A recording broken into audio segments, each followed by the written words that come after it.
Ang taong bayan ay inutusan ka para mag-withdraw support sa iyong pamang at magtatakaw na Commander-in-Chief. Habang tayo po ay nagsisindi ng kandila, tandaan po natin na ito ay simbolo ng ating panalangin, ng ating pag-iisa. Pagkakaisa natin ito, ako po luluhod ngayon. Ako po ay luluhod sa ating dakilang Panginoon una sa lahat. Pero pangalawa, lumuluhod din po ako sa mga mayayaman, sa mga edukado, sa mga businessman, sa mga bulag pa rin hanggang ngayon. Nakita niyo naman po, nag-withdraw na ng support, pati sariling kapatid.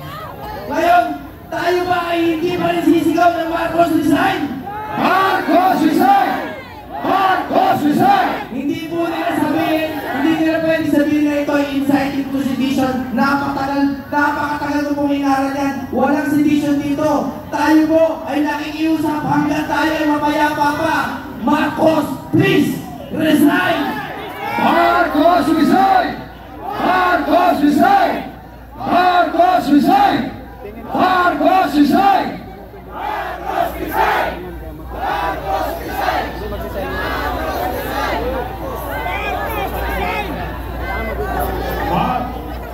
Your fight! Yung mga walang kandila, pakikon ang inyong mga cellphone, flashlight. Shout out, Ron! Patay ang kandila!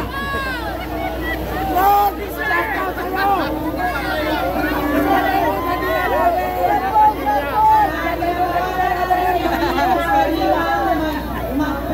Uy, namatay ang kandila! Unahin po natin ang ating mga kapatiran ng mga Muslim para sa isang dalangin. Yung mga cellphone po natin, ilaw ng cellphone, pakibukas, pakiangat. Bismillahirrahmanirrahim, para po sa prayer ng mga Muslim. Bismillahirrahmanirrahim, wassalatu wassalamu ala asyrafil anbiya'i wal mursalin sayyidina Muhammadin wa ala alihi wa ashabihi ajma'in wa qala rabbukum ud'uni astajib lakum ya rabbal alamin. O Diyos namin, kayo po ay mga bagin, Diyos namin maawain, Diyos namin lumikha sa amin, at Diyos namin nagkaloob sa amin sa isang sambayanan na minamahal namin, ang bansang Pilipinas. O Diyos namin, nagpapasalamat kami at pinagkaloob ninyo sa amin ang araw na ito at ang gabi na ito at lumabas ang katotohanan sa aming suliranin sa aming bansa. O Diyos namin, gabayan niyo po kami at sana po magtuloy-tuloy na ito. At huwag niyo po kami pabayaan, magsama-sama po kami, Muslim man o Christian o sino pa man sa bansa namin, sapagkat ito po ay nag-iisang bansa na pinagkaloob niyo para sa amin. Amin ya Rabbal Alamin, alhamdulillah Rabbil Alamin, ar-Rahmanir Rahim, Maliki Yawmiddin, Iyyaka na'budu wa iyyaka nasta'in, ihdinas siratal mustaqim, siratal ladzina an'amta 'alaihim, ghairil maghdubi 'alaihim waladdallin. Amin. Walhamdulillah. Allahu Akbar! Allahu Akbar! Allahu Akbar! Tayo po ay muling manalangin. Iyako natin ang ating mga ulot, pigit ang ating mga mata. Ama, kami ay nagpapasalamat na narinig mo ang aming mga daing, ang mga iyak ng aming puso, lalo ng aming mga kababayan na nasalanta ng lindol at bagyo. Tunay ka kang Diyos na hindi bulag at bingi. Iyong nakikita ang mga tunay na nangyayari. Kami sa gabi nito ay nagpapasalamat na inilantad mong lalo ang katotohanan sa mga nakaraang mga araw. At sa gabi nito, Lord, ay tinakita mo sa amin, ito nga ang katotohanan na ang mga namumuno sa aming bayan ay hindi maaaring pagkatiwalaan na mamulo sa kinabukasan ng aming mga anak at ako. Dahil nasa kanila ang pundasyon at kinabukasan ng aming bayan. Ama, nagpapasalamat kami na sa kabila ng mga kalamidad ay nandyan pa rin ang iyong awat biyaya. At sa darating na mga araw ay makikita namin ang panibagong araw at sigla ng aming bayan kung ang mga namumunong ito ay mawala na sa kanilang mga posisyon at muli kami magsimula bilang isang bayan na nagkakaisa at Ama, ipinagkakatiwala na namin ngayon, bukas ay wala na ang mga nasa Malacanang. At ito namin dalangin sa pangalan ng Ama, ng Anak at Espiritu Santo. Amen. Sinasabi sa salita sa Isaiah 1:23, your rulers are rebels, partners with thieves. They all love bribe and chase after gifts. They do not defend the cause of the fatherless. The widow's case does not come before them. At dahil dito, sinasabi ng Panginoon ay wawakasan niya ang ganitong uri ng leadership. Let us all raise our hands to heaven. Let us pray and surrender the Philippines to our God. Father, we worship you for your goodness, O Lord. We thank you because you love the Philippines and you love the Filipino people.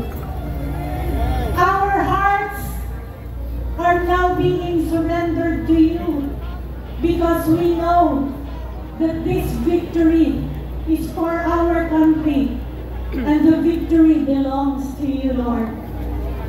You, Father, are able to judge both the body, the soul, at wala pong makakaligtas sa iyong katotohanan.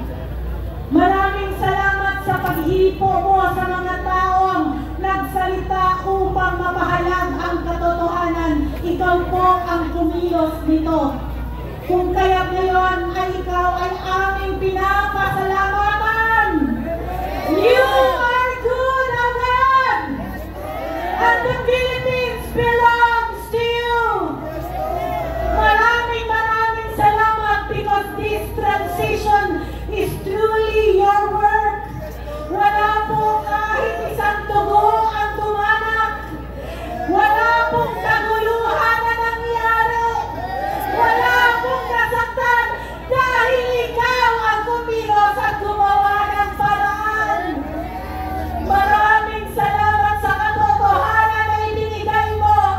Hayaan mo na maihayag ito sa buong mundo na ikaw ang Diyos ng Pilipinas at ikaw ang kumilos para sa totoong pagbabago. Maraming salamat dahil hinipo mo ang mga taong dapat magsalita ng katotohanan. Maraming salamat at binigyan mo kami ng lakas ng katawan, lakas ng pag-iisip, at higit sa lahat, binigyan mo ang bawat isa na nandito para sa pagkakaisa, O Diyos. We are thanking you, Lord, for making your glory known. Walang tao, walang organisasyon na higit na lumaganap dito, O Diyos, kundi ang bawat Pilipino na nagkaisa at nag-surrender para sa iyong pagkilos. Maraming salamat, O Diyos, dahil ngayon, ikaw din ay hihipo sa lahat ng aming kasundaluhan at sa lahat ng aming kapulisan, O Diyos. Ang kanilang puso, O Diyos, ay tatalima sa direksyon na iyong pinapasundan sa kanila. Maraming salamat sa gabing ito because victory has been given to the Philippines and the Filipino people. And Father, right now, we take this time, O Lord, to pray for our dear President Rodrigo Duterte, Lord. Malaki ang sakripisyo na kanyang ibinigay upang makamit namin ang araw na ito. Sa kanyang kalungkutan, alam namin na ikaw ay humihipo sa kanyang puso. Inalagaan mo siya na hanggang ngayon Siya ay may kalakasan ng kanyang puso at ng kanyang espiritu. Dahil iningatan mo siya, dahil nagpakita siya ng kaibang pamumuno sa bansang Pilipinas. We are declaring right now, Lord, freedom for Tatay Digong. Our cry, let Tatay Digong be free. In the name of Jesus, we ask this. We pray you never die, because you are mighty, and you are victorious over the Philippines.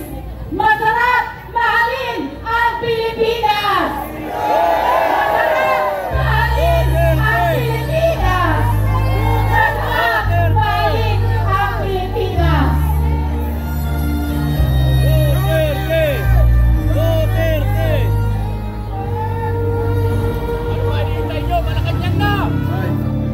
Muli, uulitin natin, mananawagan si General Romy Buquis sa ating mga military at sa ating kapulisan. General Romy Buquis. Mga kababayan, tayo po ay mananawagan sa ating pinakahewe ng ating samatahan lakas ng Pilipinas. Si General Romeo Bonner. General Bonner, napakaliwanag ang nangyayari ng iyong Commander-in-Chief ay hindi lang magnanakaw, kundi siya ay drug addict.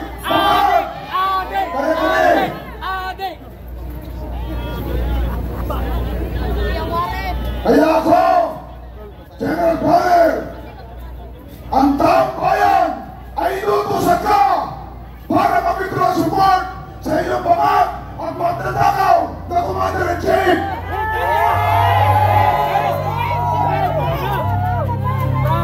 Tandahin natin ang Pilipinas kung mahal.